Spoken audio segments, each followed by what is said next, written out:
৪৩ বছর বয়সী মহেন্দ্র সিং ধোনি ২০২৫ আইপিএল খেলবেন কিনা ভারতীয় ক্রিকেটে এটি এখন কোটি টাকার প্রশ্ন। এরই মধ্যেও আইপিএলে চেন্নাই সুপার কিংসের ৪ রিটেন প্লেয়ারের লিস্ট থেকে বাদ পড়েছে আইপিএলের সবচেয়ে সফল অধিনায়ক মহেন্দ্র সিং ধোনির নাম। একই সাথে সেই তালিকা থেকে বাদ পড়েছে চেন্নাইয়ের গত আসরের সেরা বোলার বাংলাদেশি মুস্তাফিজুর রহমান।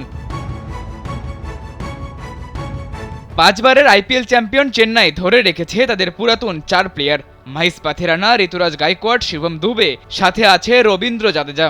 গেল আইপিএলে ১৪ উইকেট নিয়ে মুস্তাফিজ চেন্নাইকে রেখেছিল প্লে অফের পথে।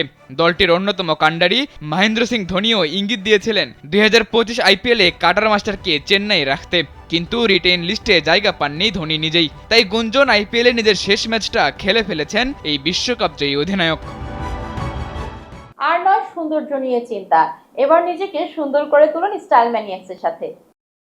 হঠাৎ করে টেস্ট ক্রিকেটের নেতৃত্ব ছেড়ে সবাইকে অবাক করে দিয়েছিলেন মহেন্দ্র সিং ধোনি। জাতীয় দল থেকে আচমকা তার অবসর নেওয়ার ঘোষণা জোর ধাক্কা দিয়েছিল পুরো ভারত ক্রিকেটে, কারণ তার আগ মুহূর্ত পর্যন্ত খুনাক্ষরে টের পেতে দেননি তিনি। সর্বশেষ কয়েক আইপিএল ধরে ক্রিকেট থেকে অবসর নিয়ে চলছে গুঞ্জন। চেন্নাইয়ের মাঠে খেলে আইপিএল থেকে অবসর নেবেন ধোনি, এমন গুঞ্জনও শোনা যাচ্ছিল। কিন্তু সর্বশেষ আইপিএলের প্লে অফে উঠতে পারেনি চেন্নাই সুপার কিংস। ধোনিও নিজের অবসর নিয়ে কিছু খোলাসা করেননি। ২০২৩ আইপিএল শেষেও ধোনির অবসর নিয়ে জল্পনা কল্পনা বাড়ছিল।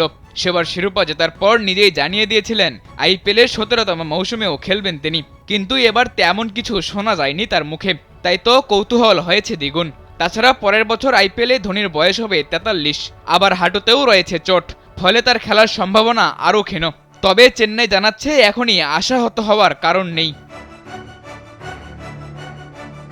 ধোনি না থাকায় চেন্নাইয়ের দলে মুস্তাফিজ থাকবেন কিনা সেটিও এখন বড় প্রশ্ন। তবে মেগা নিলামের কারণেই হয়তো মুস্তাফিজকে ধরে রাখেনি চেন্নাই। আইপিএলের মেগা নিলাম থেকে আগেরবারের মতো মুস্তাফিজকে নিজেদের ঘরে রেখে দিতে পারে চেন্নাই সুপার কিংস। সাদাতুর রাফি, কালবেলা।